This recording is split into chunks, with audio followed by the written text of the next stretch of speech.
Untuck her. Good. Perfect. Yeah, you're good. Great, thank you. Like me, noble women in the Middle Ages don't have many legal rights. We're under the control of Social structure in the Middle Ages. Take one. Life was simple in the Middle Ages. The king and queen ruled over everyone in the land. Wait a minute, wait, stop the music! Cut! What are we stopping for? It's time to change the script, boss. Things just weren't that simple. Don't start getting fancy with this thing. We've got less than 30 minutes here, not to mention a tight budget. Well, I tell you what, let's tell a story about a guy named William. And by the end of the story, you should have a handle on the key players in this social structure: lords, vassals, and serfs. Our story begins in 1066 when William conquers a kingdom. He brought an army across the English Channel from Normandy to England and defeated the local favorite for the throne at a battle known as the Battle of Hastings.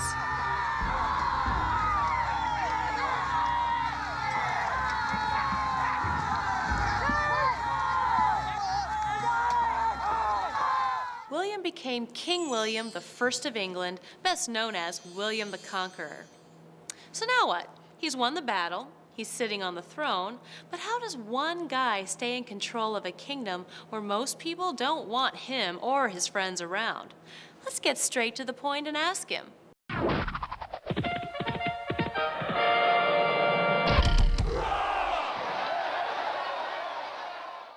I have about me a few men I can trust, knights who fought beside me, and as king I own every bit of land in England. So, it is simple. I give the most valuable thing I have, my land, to the men I trust. In exchange for the land, they owe me service, administer my laws, fight against my enemies, advise me whenever I call them to my court. They become my sworn followers called vassals, and I become their lord. I really don't give up the land, it still belongs to me. My vassals simply have use of it for as long as they honor our agreement. The kingdom is under my control. I have my soldiers at my beck and call, and none of it costs me a penny. William the Conqueror didn't invent this system of granting land in exchange for service. He's just a good example of how it worked. It was standard practice throughout Europe during the Middle Ages. So this structure of relationships became a way to hold things together and to give some organization to society. Also, the deeds to the land of Hennessy. It worked because it offered benefits for both lords and vassals. In fact, maybe we should hear from one of those vassals. Here you go. Hey, that looks like... This is one of William the Conqueror's vassals. I told you it was a tight budget. Uh-huh. It was a great day for me when I became His Majesty's vassal. I placed my hands in his. Then, with one hand on the Holy Scriptures, I took an oath. An oath? Yes, it was part of a formal ceremony called homage, which established his loyalty to his lord. I promise, by my faith, that from this time onward I will be faithful to King William entirely, against every man, in good faith, without deception.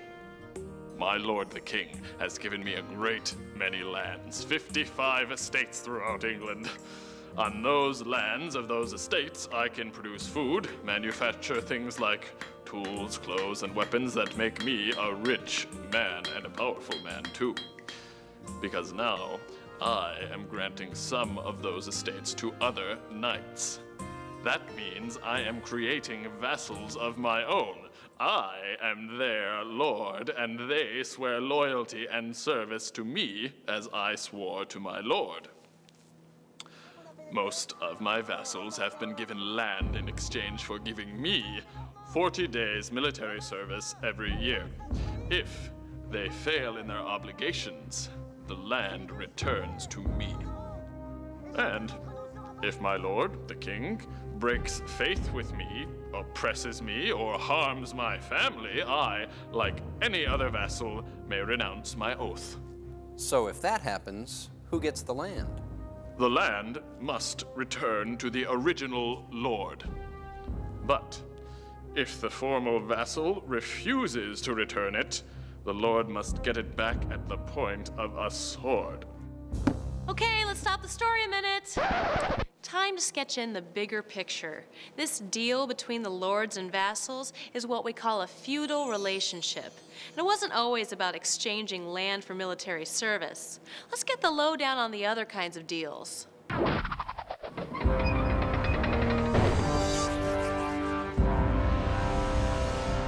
The feudal relationship works like this. First, you've got a lord. Then you've got the lord's lands. Then you've got a vassal. The lord gives the land to the vassal promises to serve the lord. Important point, the land still belongs to the lord. The vassal only gets to keep it as long as he serves the lord like he promised he would. If the vassal gets a lot of land, he can give some of it to a vassal of his own. So vassal A becomes the lord for vassal B, but the land still really belongs to the first lord. And now, if vassal B gives a piece of this same land to someone else, you can see how it starts getting complicated. But it all paid off when the lord called his vassals to fight for him at war, because all the lord's vassals, including the vassals of A and B and so on, would assemble as a sizable army. Besides, the land still belonged to the lord. Smart kid. But there is one thing to add. Land wasn't the only thing a lord could swap for service. It could be anything of value. That something of value was called a fief. True, it was usually land, but a fief might also be a public office, or a high position in the church, or the right to collect certain fees or taxes. And in exchange for the fief, the vassal usually agreed to fight for the lord. But sometimes he agreed to give money so the lord could hire his own soldiers. And he might agree to other things, like chipping in to help pay wedding expenses for the lord's daughter, or giving the lord free hospitality when he visited the vassal's lands. So anyone with something of value could become a lord, and anyone willing to accept it could become his vassal. Now, wait a minute. Yes, a question from the production crew? Well, yeah, I mean, you keep talking about lords. We hear you calling the vassal a him. Where are all the women? Good question. You have to realize that women didn't go to war, and they weren't allowed to do any of the other services that were given in exchange for a fief. So, a lord had no reason to offer a fief to a woman. Okay, so a woman couldn't even get land? No, she could.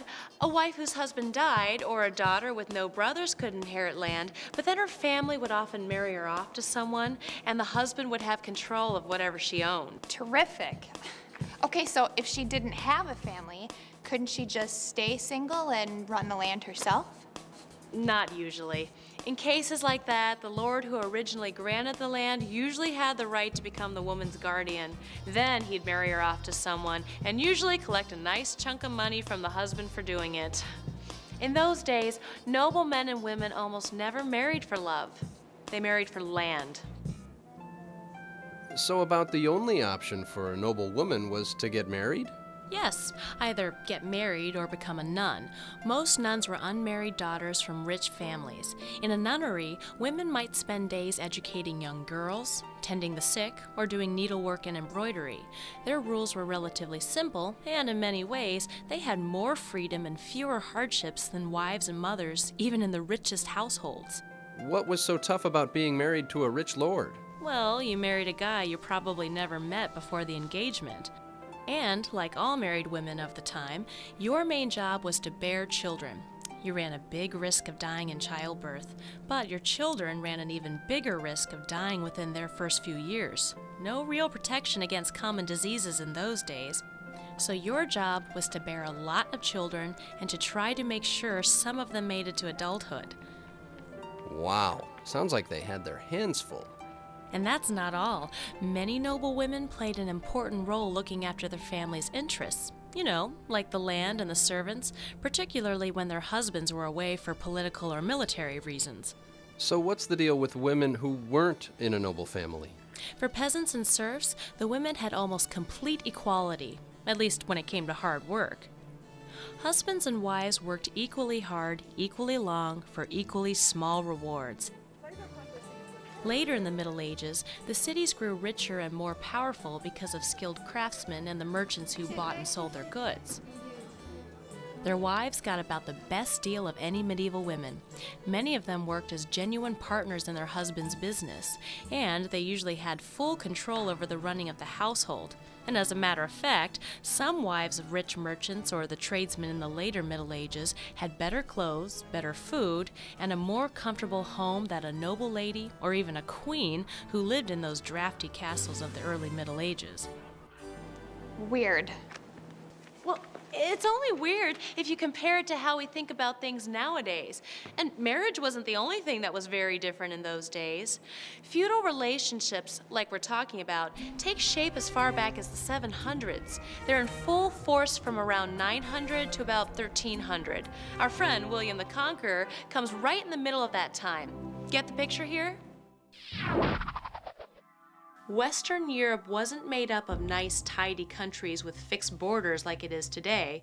It was broken up into little pieces that keep shifting and changing hands. So to whom you swear allegiance becomes more important than where you live. Check out this guy. It's a different William this time. William Marshal, one of the most admired knights in the Middle Ages. Born and raised in England, he was a sworn vassal of the English king. But he also held lands in France, where his lord was the French king. So what happens when England and France go to war? In front of the whole English army, William Marshal told the King of England he could not fight against his lord in France. The king threw a fit, demanded that the other nobles judge William a traitor. Here's what William said to them. Lords, behold me, for by the faith I owe you, I shall today be an example and mirror. Listen well to the king. What he seeks to do to me, he will do to each of you, and worse still if he can. Yeah? Then what happened? Well, the other nobles refused to judge William.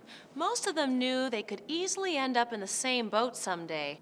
Nobody thought twice about accepting fiefs from different lords in different countries, so nobody wanted that to become the mark of a traitor. So William Marshal didn't have to go fight in France.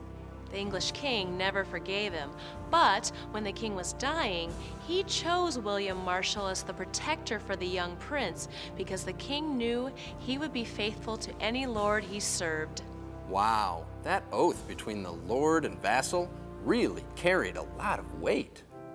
Yep, and there's something else about lords and vassals. Wait, I've got a question.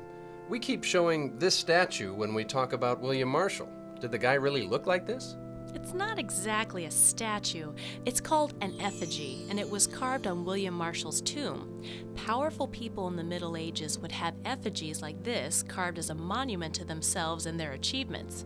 Here's another one, for a famous English ruler named Edward, who was known as the Black Prince.